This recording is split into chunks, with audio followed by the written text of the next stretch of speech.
Hello, everybody. It's Marci from wavesofcommunication.com. Welcome to another episode of the Language Facilitation Helpline podcast, and thank you for tuning in today.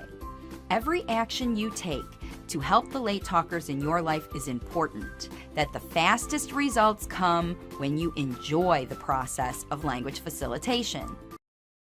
Welcome, everybody, to another Spotlight interview podcast here on the Waves of Communication channel. Today, I am here with Hannah O'Brien, who is an anxiety expert. She teaches parents to identify signs of anxiety and then equips them with coping strategies to help their kids. And I invited her on the podcast because I know anxiety is a big part of what we talk about in mindset here. So what I'd like to start with is to welcome Hannah and turn over the mic to you so you can tell us a little bit about how you got into doing this and, what you've put together for people. I am an anxiety and stress coach and expert, and I work with parents and educators and children, teens, and young adults on how to recognize signs and symptoms of anxiety. And so I always like to find a fun and exciting way to get through it or something new that you haven't heard of that we can try. I got the opportunity to help some incredible people for free, and that just kind of blossomed into my coaching business. I found that I did it for free because I was like, I don't know if this is going to help you. I was like, so we'll just do it for free and we'll see how it goes. And if not, no worries. We can shake hands and go the other way. And if it helps, great. Maybe this is where I'll go.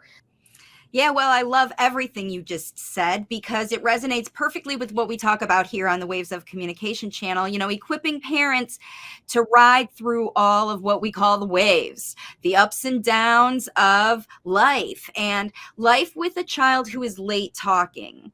Anxiety is present literally in everyone's life, right? I mean, there is no one who escapes anxiety triggers.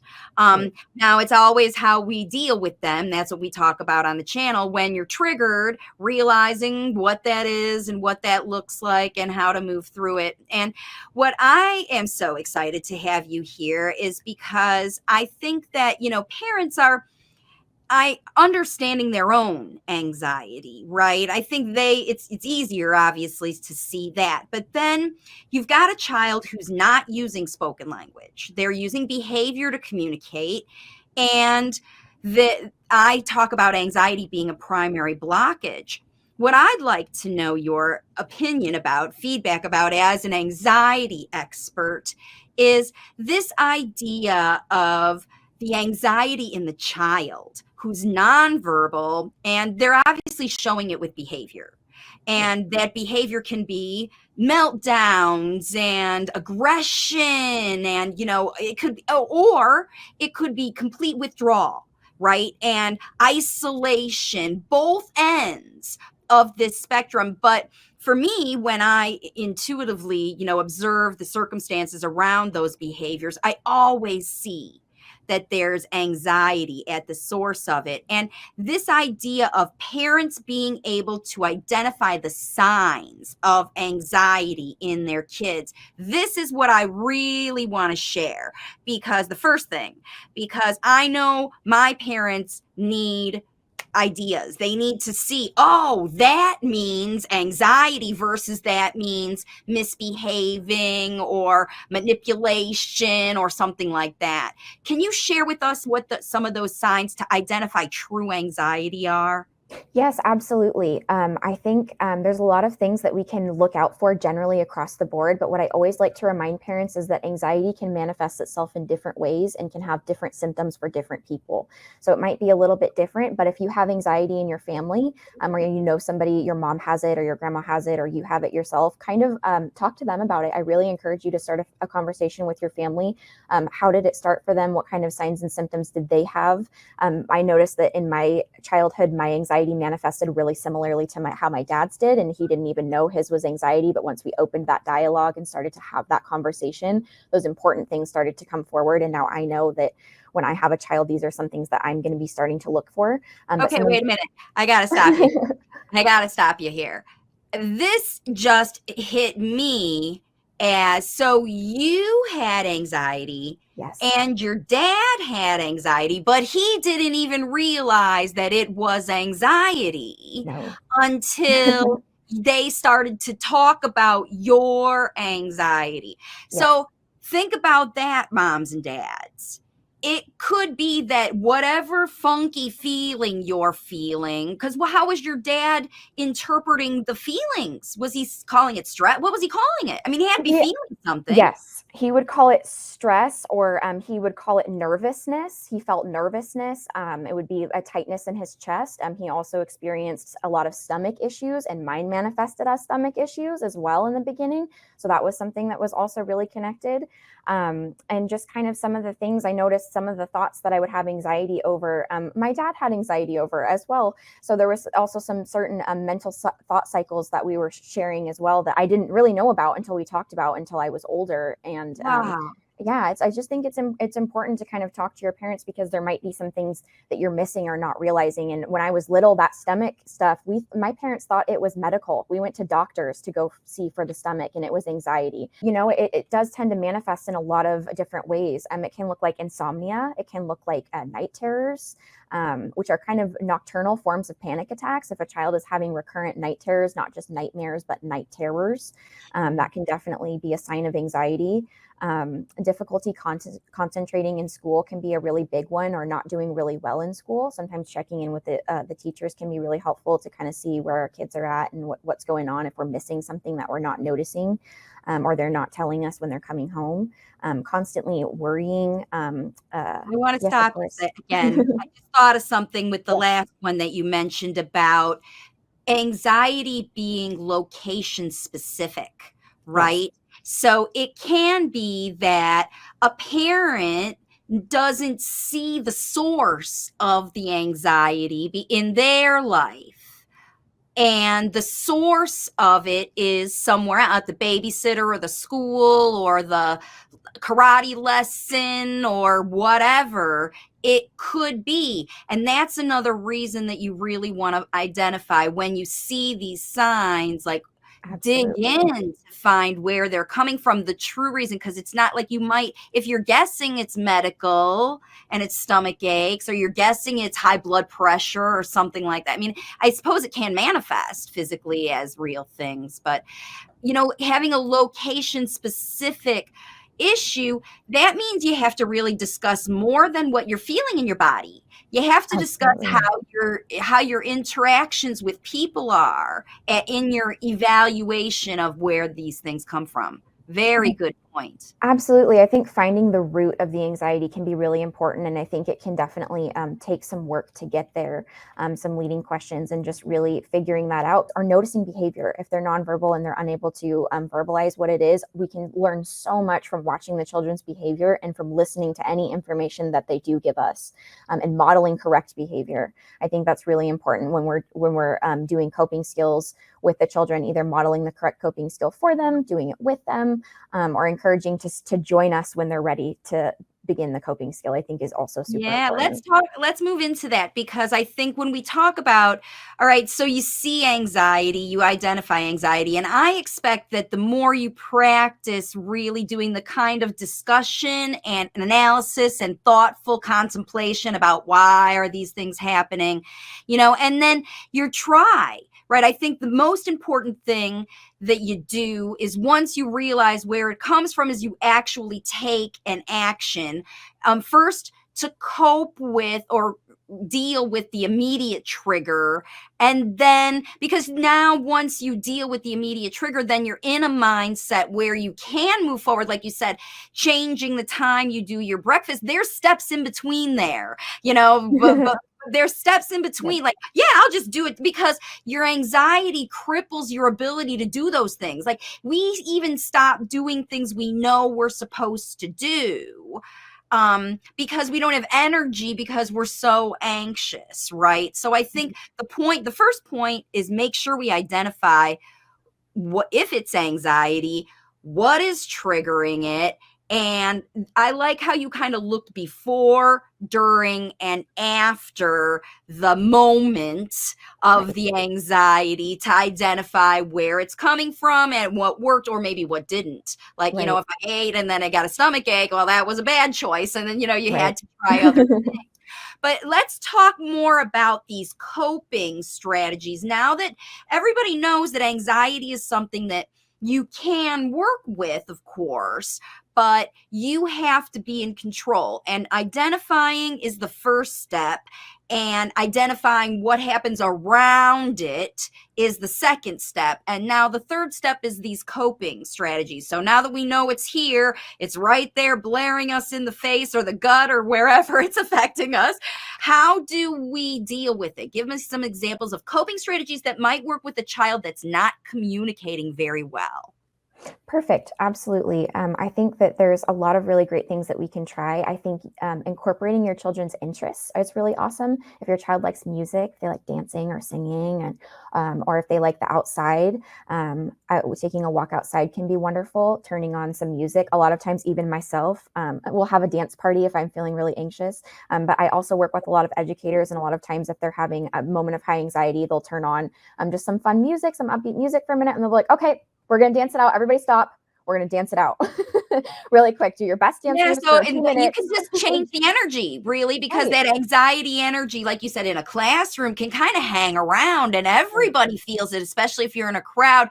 And music is a great way to sort of just change the energy of the environment so that if one kid looks happier, another, because it kind of is contagious, isn't it? That coping Absolutely. skill. I love that. And that way, if you, it's sort of fake it till you make it almost. That's that one, because you're like, well, listening to music helps me get in that mindset. And then once I'm there, it's easier and easier and easier. So, Absolutely. And some of these okay. coping skills you might use to just take the edge off. Some of them might just help get you from up here to just down here. And then you might use another one that helps you get from down there to baseline, which I think is really important, knowing which tools work for you like that. And I know that in the brain, anxiety is really close emotion to excitement. It's also really similar to what we feel when we're really excited to go do something. And so I always encourage parents, if there's something that your children is excited about or they're passionate about, it's really easy to slide anxiety into excitement. One of my Um, absolute favorite coping skills that I love to give to parents and children is the roller coaster coping skill. If you go on YouTube for free, you can find any sort of roller coaster, your favorite one or your favorite ride from Disneyland or Disney World or Universal or Six Flags. And you can put it on. And I usually like to, with my little cousins or my nieces and nephews, I'll get them in a little blankie. I'll put them in like a little laundry basket, and I'll get them on my lap, and I'll set up either on my laptop, the phone, or the ride, and we'll get in the ride together. And I'm like, okay, here we go. And we'll go through the ride, and we'll pretend we're actually going on the ride. What does it smell like in the ride? What does it feel like waiting in line? What does it look like? Who are the characters that are involved in the ride? What's the story look like? And I'll kind of explain some of the story to them. And then they're changing that. Instead of they're anxious, they're excited. And now they're involved in an experience. They're on the ride. They're thinking about what it's like. They're kind of feeling it move back and forth. And they're kind of using those skills to kind of balance themselves in it. So now we're moving the body and we're focusing on something else. And it's exciting rather than it's anxious. And it's this. So it's kind of yes. sliding that emotion is really a Holy beautiful thing. moly. I love it. And neurologically, I'm not sure if you know what that's doing, but it's actually activating neuroplasticity. That activity that you just described is between the movement and the experience. It's like a VR experience, Absolutely. right? It's pretty much like a VR because you're not really on there, but Right. virtually you're creating it yourself. But what I love about this versus a VR that you put on and you do all by yourself is it's together. Right. And you get, in addition to the experience that's fun and exciting, you have the opportunity, low key, to share your control and soothing energy, guiding energy, right, to that child and guide them away, easily bridge over from I'm freaking out to I'm freaking out, Right. Absolutely, absolutely. And it gives that sense of control. We're able to put ourselves back in control. And I think that's a really good one for when we've brought ourselves down a little bit, and we're not in that state of panic, but if we're starting to feel anxious, this is a great way, I think, to kind of take control and really slide that emotional scale over to excitement rather than anxiety. And I just love that one because it always ends up being fun. I love it. I love it. And I know that everybody following me is going to do that because again, there's so much language that you can facilitate through that activity. The setup, which video do we find? Right. The get the basket, the where are we going to do it, the what are we wearing, and all of the sensory information that you talked about. How does it smell? Where is it? Is it, are we going up? Are we going down? Is it slow? Is it fast? All that stuff about it is what I call topic specific language facilitation, where how often do we have the opportunity to talk about roller coaster vocabulary, right? Right. Not So often. this time you could do it any day, every Right. day. Every Absolutely. day of the week. You can put it in your workbook. I've got a workbook that you identify 4 times a day in the workbook where you facilitate spoken language. You could put this in one of those things. All right, now I got to hear more. What else have you got, Hannah? Yeah, absolutely. I love incorporating passions. That one's my favorite. I think another great way for children, one of my absolute favorites that I love to share for grounding. This is a grounding technique. So this would be used when we're starting to feel either high levels of anxiety or maybe we're in a panic attack. And I really like to use this one. It's great for parents and kids, and it's called the rainbow method. And so what you do, it can be done non-verbally as well. But what you do is you go through and you're going to look around the room, and we're looking for objects in the order and color of the rainbow. So the first thing I'm going to go do is I'm starting to feel anxious. So I'm looking around the room and I'm going to find one object that's red. And once I found my red object, if I'm doing it with a child that's nonverbal, I would say, okay, let's look around the room, and I would encourage them to participate. Maybe you do it the first time and say, okay, I'm going to find the red one and the yellow one. This is what I'm finding. And then we do orange, green, blue, purple. And then the next time you go through, maybe you have them point to something. And maybe it can't be the same object. So they'll have to find a new red object that's different than yours. And then an orange one and a yellow one. And it just requires the brain to look around the environment, to ground itself, to realize it's in the room, it's here, it's safe, it's present. And it uses a couple of different things so that we can bring our mind back to the present and back to where we are. Yeah, But I love love the that. rainbow method. I love that rainbow method as a way to sort of get a child interested too. So, because I Right. think part of remember, we talked about the two things that happen are either exploding or isolating, Right. and an isolating child because of fear, right? I'm afraid you're gonna make me do something. These kids that are late talking, many of them have been in schools or therapies or things that were the source. That's why I talked about that location based one, and they didn't have this kind of struggle at home, but they still have memories of that anxiety, and it gets triggered. So as soon as somebody asks them to do something, they remember those old experiences, and it triggers those old anxieties. And that might be when you might need this kind of rainbow thing. But what I love is the child doesn't have to do anything but watch you. You're on the show. Look at me. I'm finding the red object. Where is red? And they're just watching you. And whether they are all in or they're just kind of watching you on the periphery, you're still guiding the energy.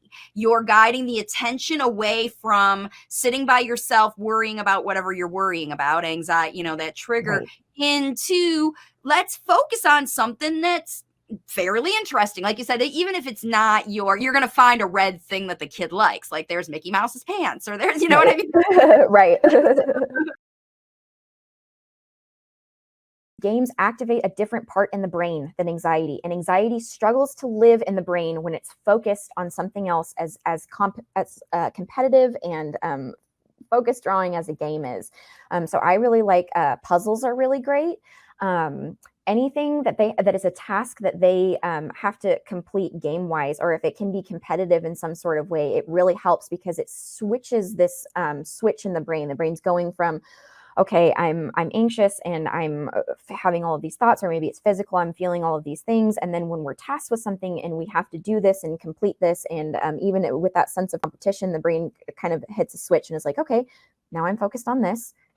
All right. And it kind of resets the system momentarily. And it's like, all right, okay, now I'm focused on this and I'm doing this. And the more focused that we become on the game and the more that we're involved in the game, the less and less we're focused on the anxiety, and the more that we're focused on either getting to the end, completing the game, doing a good job, trying our best. Winning, yeah. Yeah, winning, putting it together, building block tower, whatever it might be that we're playing with or doing, is extremely helpful. And so I always like to recommend games to parents. Any way that you can be involved with them and either play a board game is great if they're that age and they can understand. If you can build blocks with them or play cars, or even ask them, line up different colored cars, ask them what color is this car, or if they can point to their favorite one, get them just involved in some way, can be super helpful with games. Also, if they're able to play any sort of games, all very easy, very simple stress games that could be done by children. Absolutely.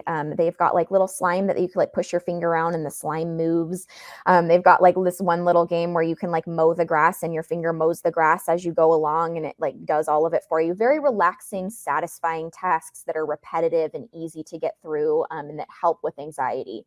And bring the energy down, kind of get you Yes. focused, like Zen garden kind of Yep. things. No, I like that because I think the parents too, we talk about tech use and, we like to keep kids off of it, but if you are going to have your child on it, if they do ask for it, this is one of those, good opportunities where the tech can help you. If you need to have them wait in the grocery, instead of having them doing something that they've got to, work on, have them Right. push the lawnmower and Right. finish the whole lawn and, give them Right. those little jobs like that.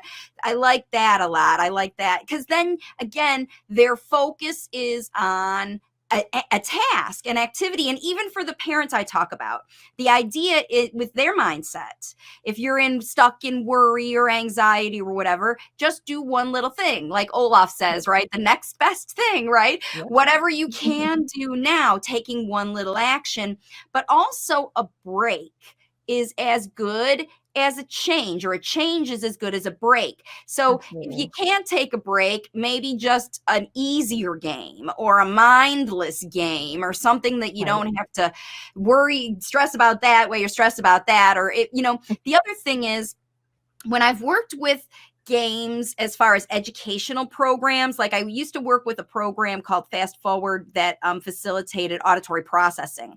And the kids would have to do a repetitive task because it was repetitive brain training stuff. And in order to make that fun and keep the kids coming at to do it, they always had to get like positive reinforcement. But if the game had a negative reinforcement, the kids would stop playing. Like if they would lose points or if they would get things. So avoid games on your iPhone or whatever where kids lose or they get killed or they, you know what I mean? Because those are Absolutely. anxiety triggering events that, it's the opposite effect of a game. So I think when you talk about games, I love puzzles because you're solving a problem and you get to a Right. solution. You finish the maze or you make the whole picture. I love that angle because it's a positive thing. But I think when we talk about games, it's really important to think about the end game. What is the goal of the game and make sure it's positive, right? One, I think that it's important to be intentional about which games you're playing, especially when you're anxious, because it's really easy to form negative coping skill patterns when we do get anxious, and we want to just be aware of them, and just be aware of the habits that we're forming around anxiety, because it's really easy to unfortunately form negative habits. So we just want to make sure that we're forming positive habits and that we're not leaning on too many video games when we're anxious, but using it as a coping skill every once in a while, and especially using intentional games and intentional apps for coping with it, I think can definitely be beneficial. I love that. Well, and this is going to move us greatly into our next section of the interview, which is about resources, where I always talk about on all my podcasts about the waves of communication resources first. And I'm wondering if you could share with us which one or ones of the waves of communication resources that you found were helpful for your audience. Yeah, absolutely. I think all of them were wonderful. Honestly, when I was looking through, it's just an incredible resource. And if you guys haven't checked it out, I highly encourage you to go and check it out. So many of these free resources, I think, are available to us, but they're so hard to find, and this one's right in front of us. So definitely check it out. I think one of my absolute favorites was Overcoming Tantrums. I think that one was really, really insightful and just had so many great elements to it that I definitely will use some of that information with my clients going forward. So I was really excited to read about that one, as well as the 3 most important messages in the book, Late Talking Children, A Symptom or a Stage. I think that is a great book that I'm going to take a look at reading, and just noticing if late talking is a symptom or a stage is really important, and being able to identify that with children and also being able to identify that with anxiety. So I think that played perfectly into each other, and I think that one's a really awesome resource as well. And also the 6 reasons why so many late talking children are becoming misdiagnosed. I think that's something that could definitely be talked about more and could definitely be looked into. And if you're a parent that's worried that maybe your child has been misdiagnosed, that's an incredible resource that I would recommend you check out. There's a lot of great stuff in there that can shed some light on that. Great. Thank you. And yeah, especially, like I said, we talk a lot about anxiety on the channel, and I am super, super happy to have an expert with us. Now, I know that you also, like you said, you work with both educators and parents, and you have a website. Tell us a little bit about your resources specifically. So if parents want to learn more of these amazing coping symptoms, avoid some of the negative ones that we sort of touched on, and really help yourself move forward, how can you access Hannah's resources?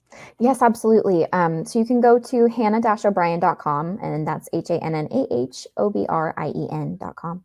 And I have on there my free Facebook group where I help parents and educators learn more. I do weekly life coaching, free coaching every week with myself and my partner, who is a life coach. So if there's anything that I can't answer about stress and anxiety, he'll answer about life, or help me provide resources that I might not have. So that's a great resource. Also, my Pinterest page is really, really helpful. I have a whole section on there just for parents, for children coping skills and kids coping skills. And I also have ones language specific for children who are nonverbal or speech delayed. So definitely go and check that out. 2 of my favorite books that I'll leave you guys with that really help with anxiety in children are Sometimes I'm Anxious, Volume 1 by Poppy O'Neill, A Child's Guide to Overcoming Anxiety. I think that one's really incredible, really great for parents and kids. And then also What to Do When You Worry Too Much, A Kid's Guide to Overcoming Anxiety by Dawn Hupner. I think that one's a really incredible resource as well. So I hope that helps. Yes, I think amazing. And, the best coaches are people who have overcome this issue themselves. And, especially anxiety is one of those things that I didn't dig into your personal situation too much, but I expect it's one that you always have in the periphery, right? I mean, I myself have some anxiety issues. So I know that even though I am at a point in my life where I no longer have like active medication or any of that anymore, there's always the potential for me to get triggered. And I love having these coping mechanisms in my toolbox ready to go whenever I'm ready. And I know that parents will, like I said, I think most of the coaching in my lifetime program is anxiety based because the language part they get, but the anxiety keeps coming back and keeps coming back and keeps coming back because when you're triggered, you're triggered. So I hope these resources will help all of you because like I said, thank you so much, Hannah, for coming to share with us. You're the perfect expert to have on our Waves of Communication channel.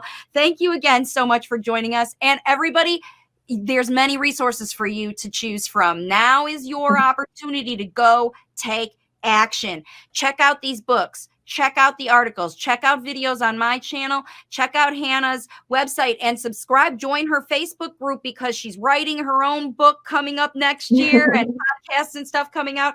So lots new stuff coming. I can't wait to see what's next. Stay in touch. And when you get your book out, you'll have to come back and share it with us. Okay, Hannah? Absolutely. Will do. Thank you so much for having me. I appreciate your time so much. And just thank you so much. All right. It's my pleasure. Have a good one, everybody. And bye for now.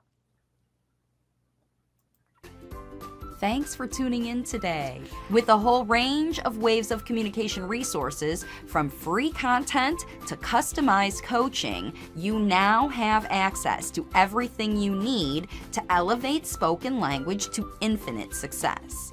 You are welcome to get your journey started with my 11-week language facilitation journey to speech workbook. This tool is helping parents worldwide create nonstop language facilitation opportunities that elevate spoken language beyond even their own expectations. You can access this workbook and all of the language facilitation resources on my website, wavesofcommunication.com.